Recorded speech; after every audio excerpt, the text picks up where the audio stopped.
So today we're going to go into why evil people work in biotech. Now, that doesn't mean that all people in biotech are evil, contrary to public opinion. It does mean that there are some evil people working in biotech. If I meant that all people in biotech were evil, then I'd have said why all people in biotech are evil. But that's not what I said. So Dr. B, what are you trying to say? What I'm saying is that evil has a way of getting into our research and innovation spaces.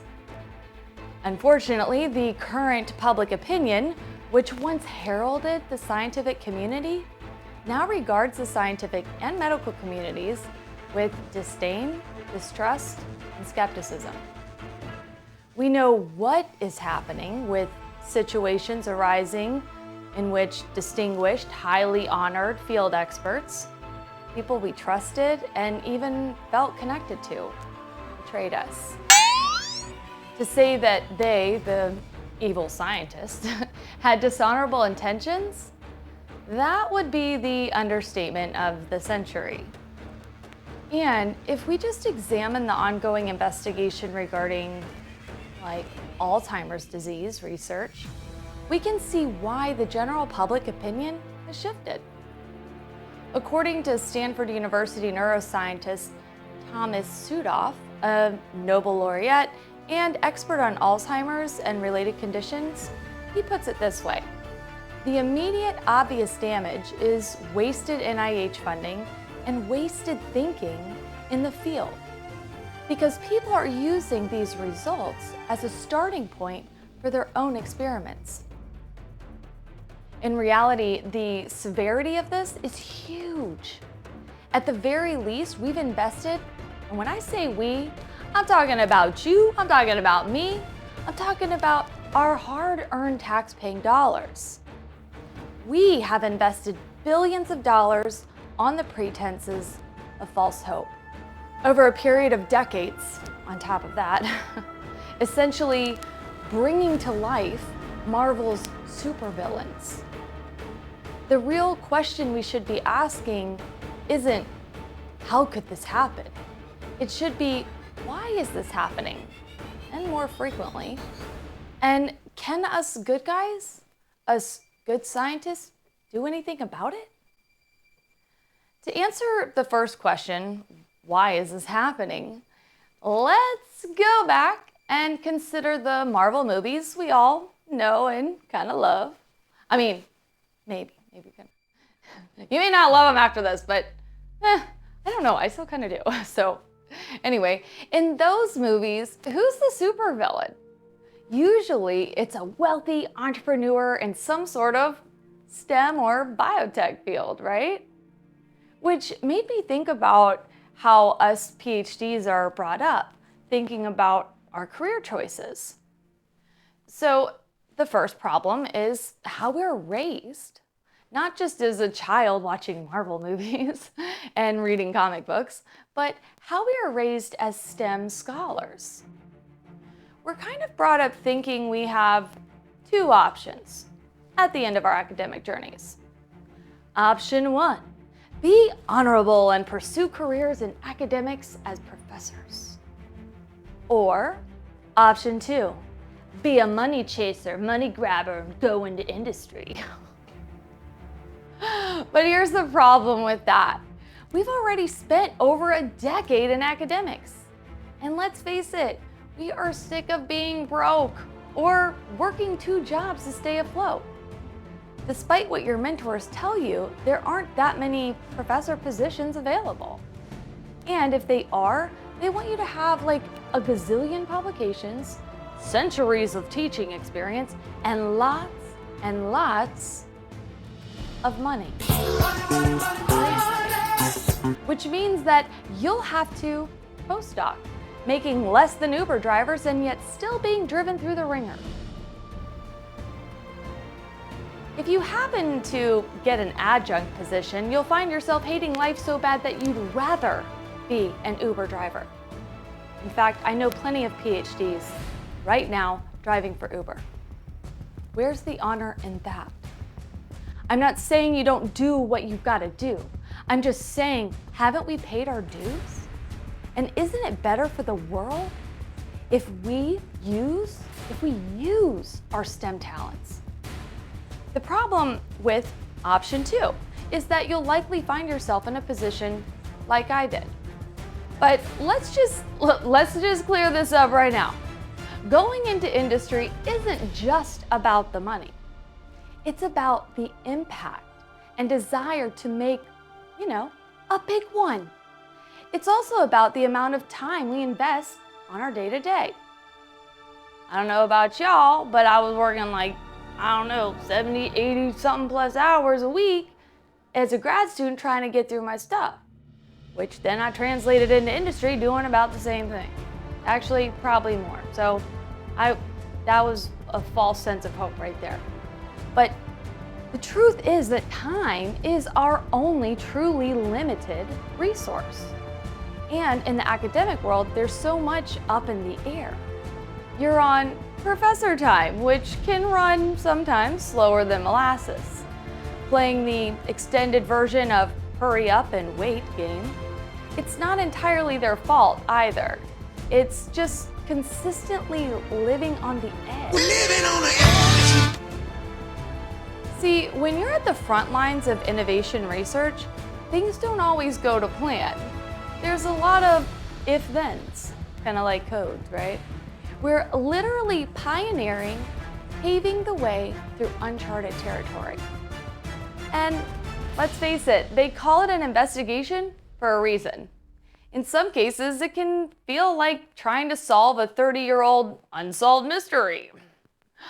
On a side note, if you want, not because they have to, which addresses the second part, their unwillingness to do something for you.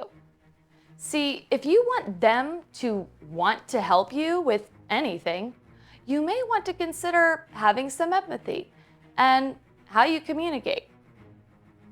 That's just my 2 cents. And really, this actually applies to anyone in any circumstance, position, whatever. If you want to do anything, if you want people to do anything, you must get the buy-in. You must communicate in a way that makes them want to do whatever it is that you're asking for. But don't take my word for it. Go get you a copy of Christopher Voss's book, Never Split the Difference. Now, I'm not an affiliate or anything, but as the lead negotiator for the FBI, he teaches, or previously the head negotiator, whatever, he teaches communication hacks on a whole nother level. And like he says, you only need to know how to negotiate if you ever have to deal with people. I actually found him through the Masterclass app, which I would also highly recommend, even though I am not an affiliate or anything like that for them. I just love getting the scoop from the world's heaviest hitters. I mean, what better way to learn something than to learn it from the best in the biz? Anyway, back to option 2, finding yourself in the same position as I did. The position is the fork in the road, the moment in your journey when you have to decide which side you're on. Now, that moment isn't the time when you choose between option 1 or option 2, like Hollywood kind of portrays. The option towards professorship isn't like choosing to be Spider-Man, and option 2 like choosing to be Green Goblin, right? That's not it. And it actually happens to all of us regardless of option 1 or option 2, whichever option you end up choosing. We still have to decide which side we're going to be on. Or, as Glinda put it in The Wizard of Oz, are you a good witch or a bad witch? Are you going to use your STEM superpowers for good and be a superhero? Or are you going to use them for evil and be a supervillain? The fact is that every decision we make, every revelation, every conclusion, result, etc., has the power to push the lever in favor of humanity or against it. But your decision in key moments will reveal which side you're really on. and to you, your character, what you're really made of. I never thought that I would have to choose between having a job or staying on the good side. I suppose I was naive to think that people with high standards, character, and integrity were the most employable. But then I look back at the situation with science and the current consensus.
into the fact that I'm living in this dysfunctional, delusional world of STEM in which the majority of my peers would likely identify as an atheist or agnostic in public, we're seeking to cancel the debt of others in the form of cancer without seeking the forgiveness of the Father and pulling the giant plank out of they own I first. Amen. And if you think I'm being too harsh, you should know I had my own giant plank.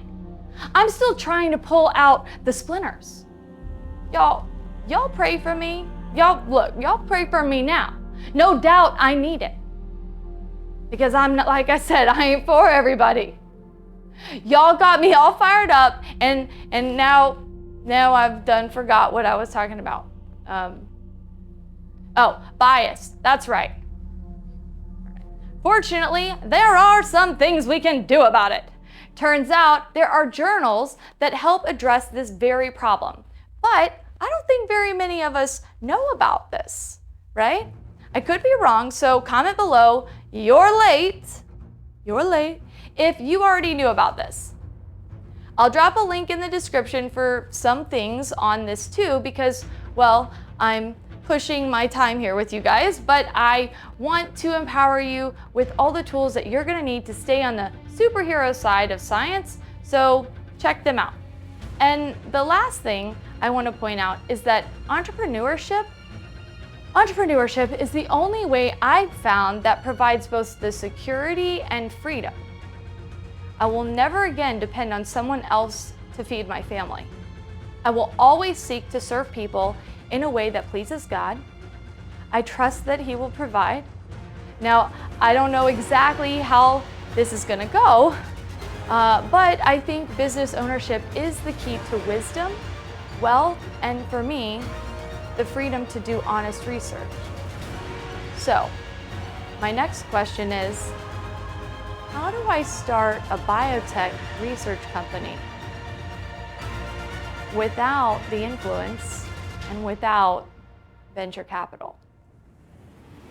Until next time, stay blessed, and thank you for using communication that inspires.